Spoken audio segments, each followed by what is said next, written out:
Alright, welcome to the Petite Homestead. We're going to start off this channel with a garden tour. So I am going to give you guys a tour of the garden. Each week I will update you on how things are growing. I'll also post videos, what I'm doing with what I grow and how I'm preserving things. But I want this channel to be realistic. I'm a backyard gardener, kind of figuring it out as I go, trying to live a healthier lifestyle. But I'm also working a full-time job. I live with my parents, trying to save money for a house. So that adds its own challenges. So I'm going to do what I can, show you guys my journey of just figuring things out. So this is my little garden. So we built this about 3 years ago. My parents bought this house. This was their downsize. So it's not a huge garden, but it's not super tiny.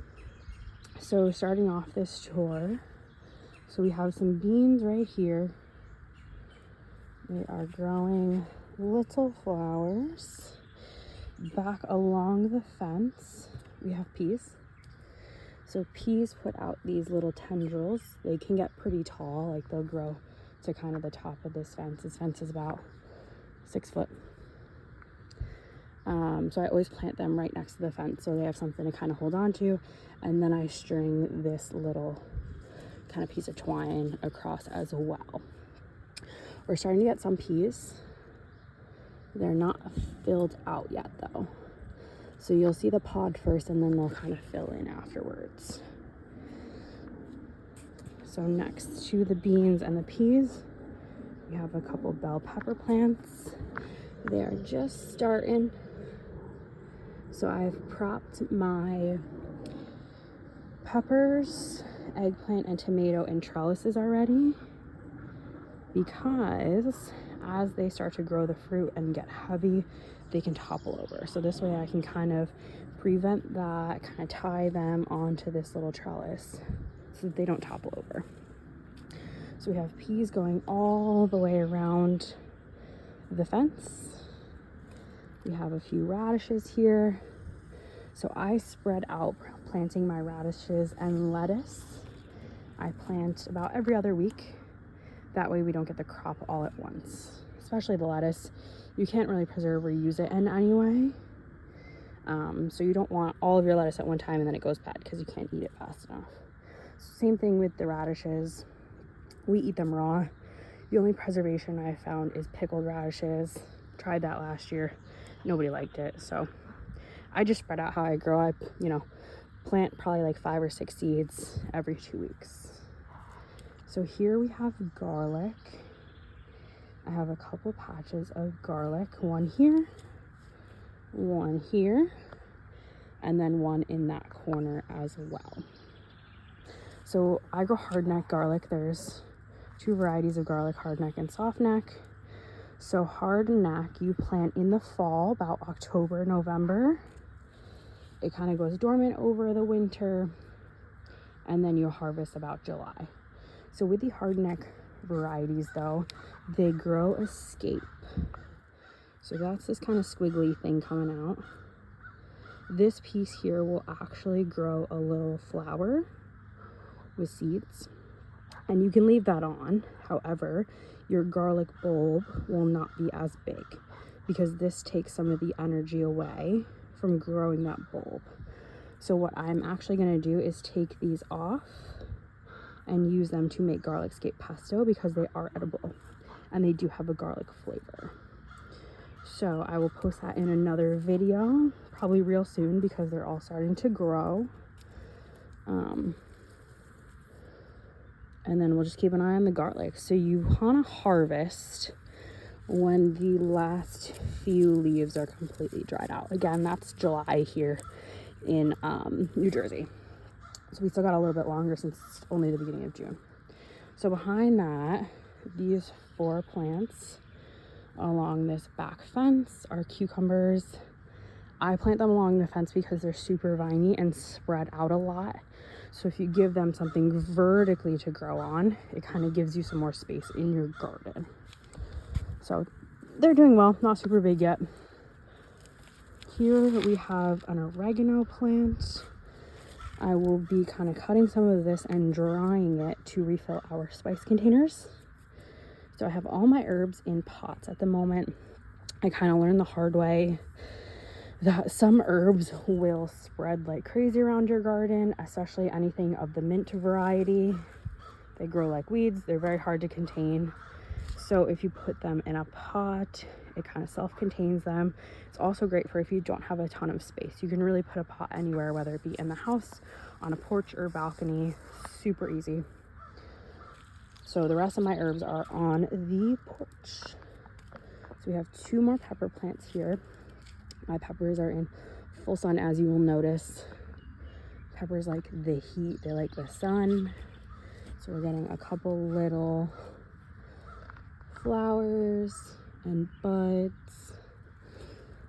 We have a decent radish growing right here. And then we have some garlic.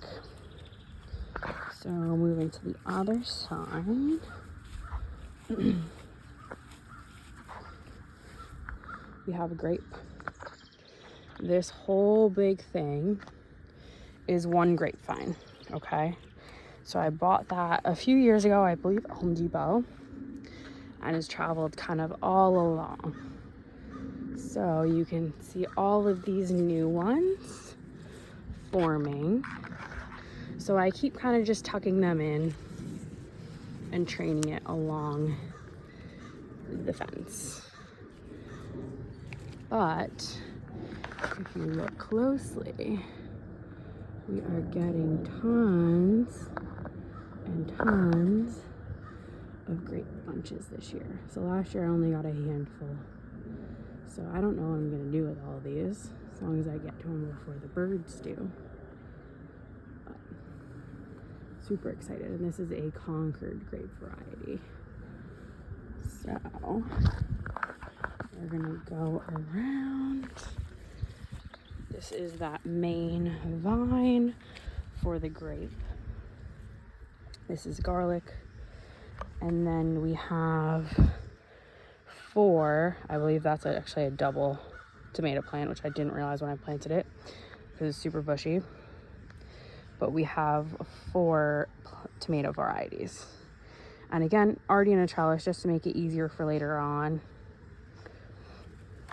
This here is a watermelon plant. I've never successfully grown watermelon before, so we'll see how this goes. I've only tried it once or twice before. These 2, 3, and 4 in those trellises are eggplants.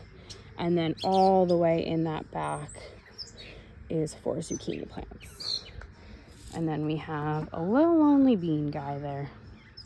I think I'm gonna plant some more beans kind of right along this wall where we have some space there. We grow a ton of green beans because I will vacuum seal and freeze them for later on in the winter. So I'd like to have a lot more green bean plants than I currently do. So we're gonna go onto the porch next. So again, I have lots of things in pots, especially herbs, just to, you know, save some space, keep them from spreading. So this first one we're gonna come across is my newest addition. This is a Meyer lemon plant. I'm real excited about this. So you can see the little lemon guys and a bunch of flowers. I do need to repot it. This is the pot it came in. Then we have a blueberry. Well, 2 blueberry plants now. We're getting some little blueberries, not ripe yet. So somebody told me at a garden center when I got this that blueberries do best when you have multiple of them because they kind of help fertilize one another and you get more blueberries. But they only had the one when I bought this. So when I went back the following year and asked if they had any more because I wanted to buy another one, that person told me, no, you don't need 2. It's fine on its own. So I don't really know what to believe. But we bought another little one. I believe that was a Home Depot purchase. Because, you know, more plants, more berries. So we'll see how that goes. This is a strawberry plant. I originally had this in my garden. It grows like a weed though. It gets super crazy. So I put it in this rectangular pot and it's doing super well. So this is the first year I've had this many strawberries. I think because I transplanted it twice. So I put it originally in my garden and then later on put it in this when I realized how crazy it grows. So we're just eating these strawberries raw. I'm not preserving them in any way at this point, but I may in the future. So then we're gonna get into the rest of the herbs. So first we have sage. So this grows back every year, just like the oregano. You don't have to buy a new one. We use this a little bit in cooking, not a whole lot. For the most part, I will just tie it up into bunches to dry, and we'll throw them in like the fire pit to help with bugs. It smells good, but I just kind of like having them around. It smells super nice, easy to grow, comes back every year, like I said, not super hard. Next up, we have basil. I love basil. So I have multiple plants in this pot.